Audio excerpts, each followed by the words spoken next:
Gaming PC boleh cecah beribu-ribu ringgit.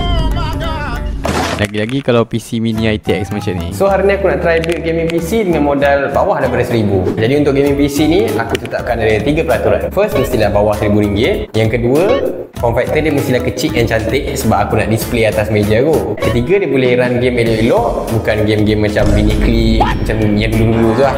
Ya, aku dah tua dah, zaman-zaman aku dah. Okay, so first kali kita akan tengok komponen first kita iaitu motherboard. Motherboard ni pula ialah komponen yang paling makan ruang sekali. So kalau nak pilih motherboard yang ITX, harga dia mahal sangat. So kita pilih yang tengah-tengah iaitu MATX je lah. Okey, untuk motherboard ni pula, dia cater untuk 2 jenis CPU. Satu Intel, satu AMD. Dalam kes ni aku pakai AMD. So untuk AMD ni, motherboard dia akan ada huruf-huruf ni lah yang aku display kat ni. Aku tak ingat, ada huruf A, ada huruf B, ada huruf X kot. Tapi yang aku guna sekarang ni ialah A320M HDV daripada ASRock. Memang A ni maksudnya yang paling basic sekali lah. A ni korang tak boleh overclock. Dia punya I/O kat belakang ni pun tak berapa banyak sangat lah. Tapi untuk aku yang nak go for budget ni memang cukup dah. Ok, second component yang kita akan tengok ialah CPU kita. Ataupun dalam case ni kita akan pakai APU, iaitu Accelerated Processing Unit. Dalam APU ni dia ada integrated graphics dia. So kita tak perlukan graphic card. Oh, okay. Sabar.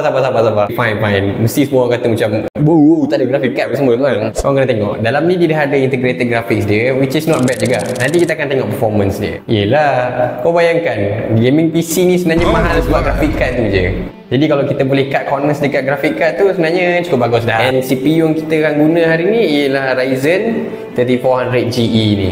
Okay, jadi sepintas lalu, chip ni dia ada 4 cores and 8 threads. Jadi cukup bagus lah untuk kegunaan light gaming apa semua tu. 400 ni untuk low to mid end tu ok lah. Tapi kalau nak lagi bagus, biasanya orang biasa pergi ke 600 dan ke atas lah. Ok, so step pertama kita kena locate kita punya CPU socket tu lah. Macam aku cakap tadi, yang tengah ni. So kita angkat lever ni. Careful untuk tak pegang lah gold pin kat belakang ni. Kita boleh nampak ada gold arrow kat tepi ni kan. Gold arrow ni kita kena sesuaikan dekat motherboard kita yang ada arrow juga, which is kat sini. Ok, bila kita masuk tu pula, kita akan boleh masukkan tanpa ada resistance lah. Dia akan slide masuk dalam. Another good practice ialah untuk kita try wiggle sikit untuk make sure dia dah properly seated lah. Baru kita turunkan level kita ni. Ok, so RAM yang kita akan pakai hari ni ialah RAM daripada Corsair Vengeance LPX. Each ialah 8GB, so ada 2 stick, kita akan dapat 16GB lah. Which is yang aku tengok memang minimum RAM sekarang paling kurang pun 16GB lah. Jadi untuk RAM kita akan tengok notch ni. So kita kena masukkan kita punya RAM tadi dalam RAM slot ni. Kalau boleh angkat sikit lah, kena support sikit bawah dia ni. Nampak? So untuk RAM satu lagi sama je, kita repeat balik. And then tekan.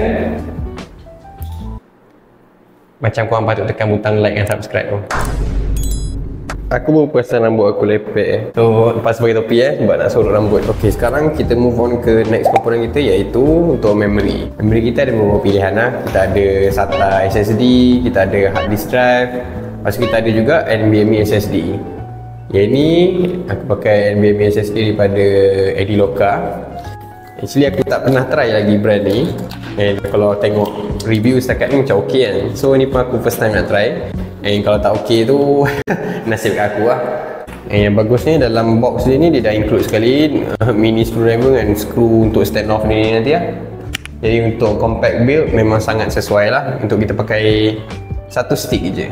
And dalam video sebelum ni kan aku kata kan, untuk PC build budget, untuk games, storage kita akan fill up memang cepat lah. So kita just ambil SSD 250GB ni untuk install Windows, and 1TB lagi tu untuk kita simpan game kita. Tapi actually kalau fikir balik, price dia pun lebih kurang je sebenarnya. Kalau kita pakai single stick ni pun dah cukup dah 1TB untuk install Windows dan install game kita. Ok, cara nak install dia kita akan cari dalam case ni, motherboard ni ada Ultra M.2 punya slot ni lah. Kat slot dia ni kena tekan sikit. Dari bunyi klip macam tu. Lepas tu dia memang akan jongkit macam ni. So kita tekan, masukkan standoff dia ni tadi, and then masukkan screw kita ni lah. All form factor PC ni kan. Lagi-lagi kalau PC-PC kita nak buat PC kecil, kita kena jimat ruang as much as possible. Ok, so motherboard kita dah nak siap. Tinggal satu lagi komponen kita iaitu CPU cooler. Kita akan pakai stock cooler je. So satu benda yang bagus pasal AMD stock fan ni, dia dah bagi kita pre-applied thermal paste. So maknanya kita dah tak perlu beli thermal paste asing nak letak ke atas CPU kita. Tetapi ada setengah motherboard, biasanya kalau AMD motherboard dia akan bagi apa tu, AM4 bracket ni sekali. Ni ialah untuk mounting CPU cooler yang jenis pakai cangkuk. Nanti aku tunjuk gambar dia. Kita punya CPU cooler ni tak perlu dia tak pakai cangkuk, jadi dia kena skrukan terus lah. Okey, jom kita buat.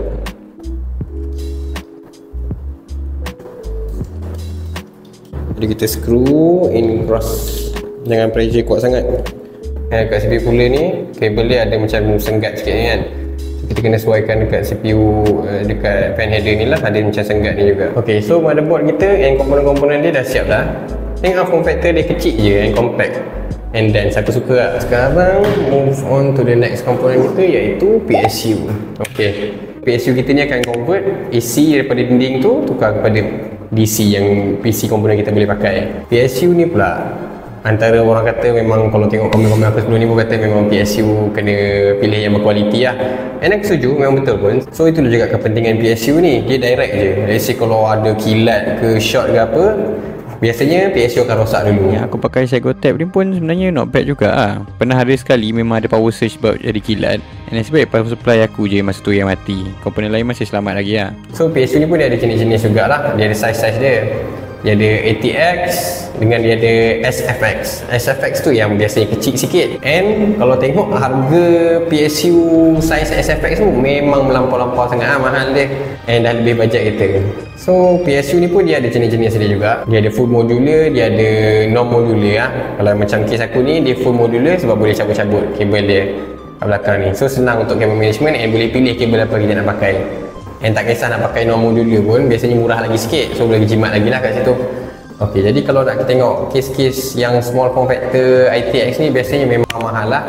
And biasanya mesti tak muat komponen-komponen ATX ataupun ATX ni. Jadi kat sini adalah kita punya big brain level Haji Bakil kita. Kita akan DIY sendiri PC case kita untuk jadikan small form factor ke.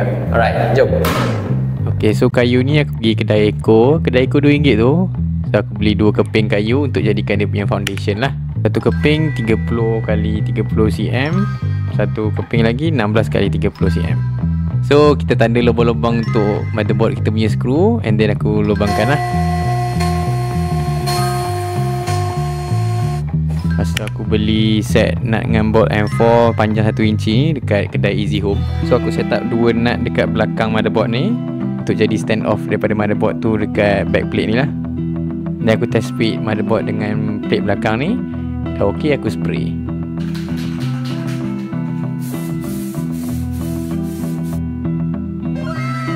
Oh, lopek kat nampak ni. Nice. Dan aku mount motherboard ni ke kayu plate belakang ni lah. Alright, nampak.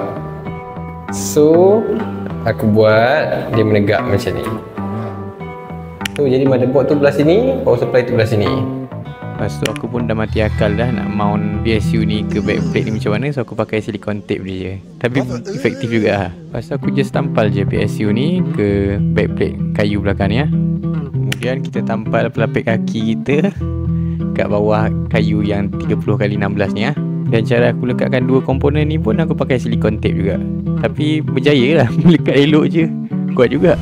So actually boleh je kalau nak potong kayu ni kan. Tapi ada sebab kenapa aku pilih yang ada space lagi kat atas ni. Nanti kita akan tengok. Sekarang kita nak pasang kabel-kabel kita lah. Jadi memandangkan PC kita ni, ada 2 je komponen kita yang kena ada pakai kabel dia lah daripada PSU kita ni. Iaitu motherboard 24 pin ni, header ni dengan CPU kat bawah ni. Yang 24 pin motherboard kabel ni memang ketat sikit. So mungkin kena tekan hati-hati lah. Dan lagi satu kabel CPU 4 pin kita. Tapi kita ada lebih pula untuk CPU power kabel ni. So kabel lebih ni kita nak potong ke? Jangan. Simpan je kat belakang ni. Okay, so ikatkan kabel tie kat belakang ni. Tapi aku nak buat biasa-biasa je dulu sebab aku ada plan lain lagi on the way lepas ni. Biasa dalam case besi memang akan ada lah grounding komponen-komponen ni ke PSU. Tapi kalau dalam case ni aku gunakan skru-skru tadi sebagai connector kepada PSU kita lah. Jadi PC kita dah siap. Ini lebih kepada macam open air PC case dah sebenarnya. Memang sesuai lah kalau nak display komponen-komponen PC kita kan. Aku dah pasang lah semua power supply cable, HDMI cable semua. And sekarang tiba masa untuk body dah pula.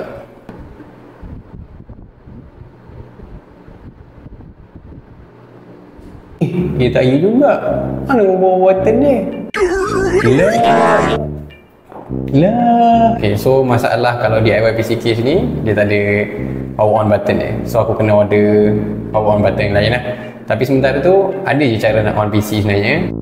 Gunakan apa-apa yang besi. Contoh macam aku pakai test pen ni kan. Kemudian sentuh power button dengan ground ni serentak untuk completekan circuit ni.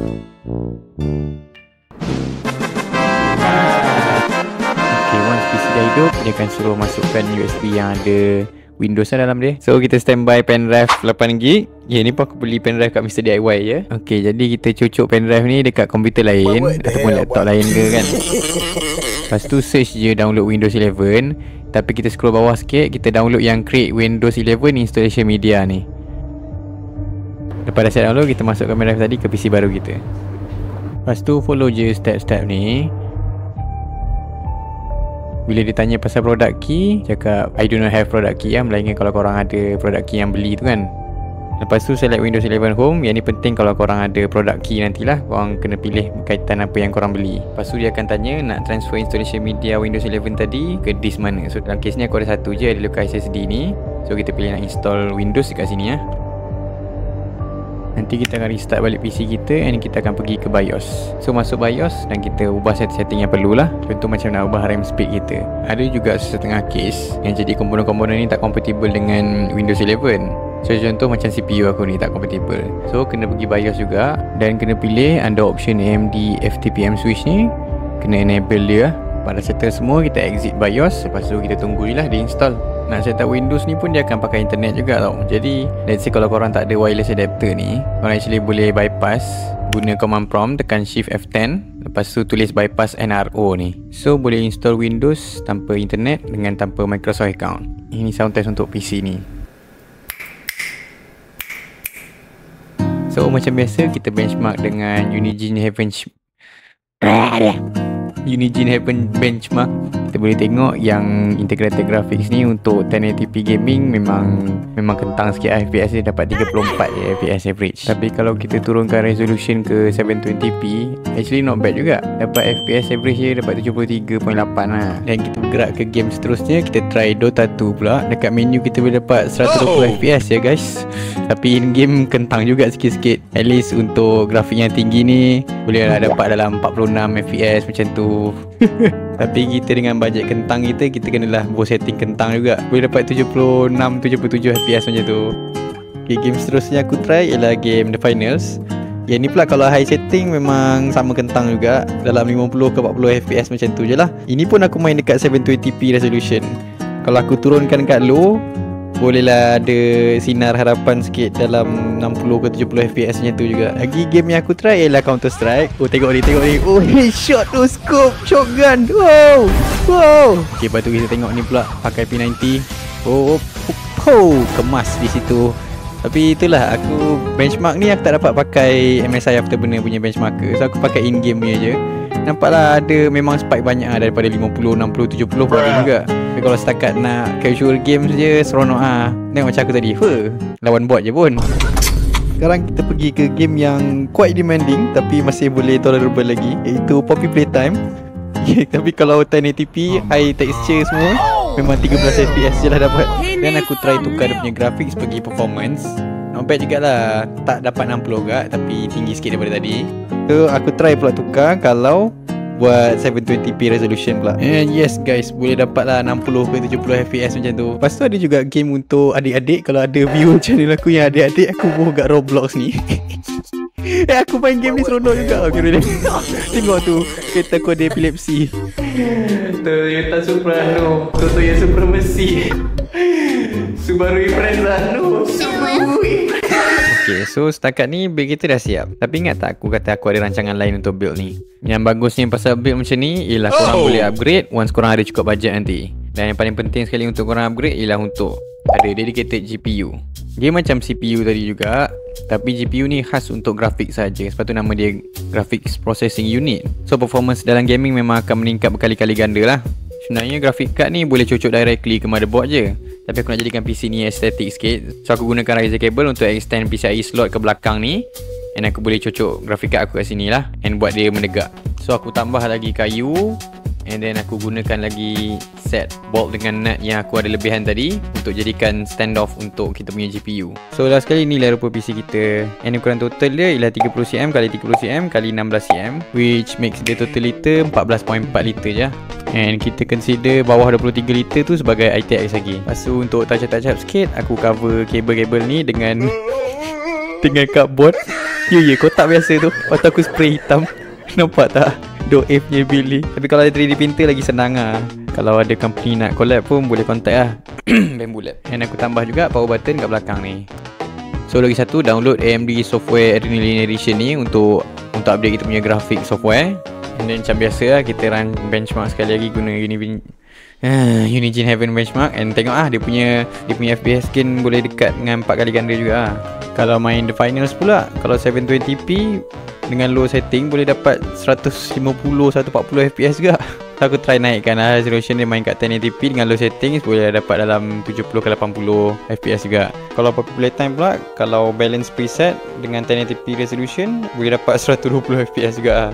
Ok, cukup lah tu, aku malas nak yapping banyak sangat kalau ada GPU. So GPU ni kalau korang dah ada budget lebih sikit bolehlah upgrade. Ini video ni aku just nak tunjuk, kalau budget sempit sangat, probably pakai integrated graphic cards pun boleh jalan dah game. Yang aku buat budget ni pun aku try keep it bawah 1000. Actually ada juga yang kata boleh dapat murah-murah lagi kalau beli bundle lah, boleh cari kat Facebook Marketplace lah, boleh beli PC second hand terus. Yang penting video ni pun aku buat macam guide jugalah untuk korang tahu komponen-komponen apa yang perlukan untuk buat PC ni. Yang penting ni ilmu tu ya teman-teman. Tapi last but not least, ada satu game yang aku nak try.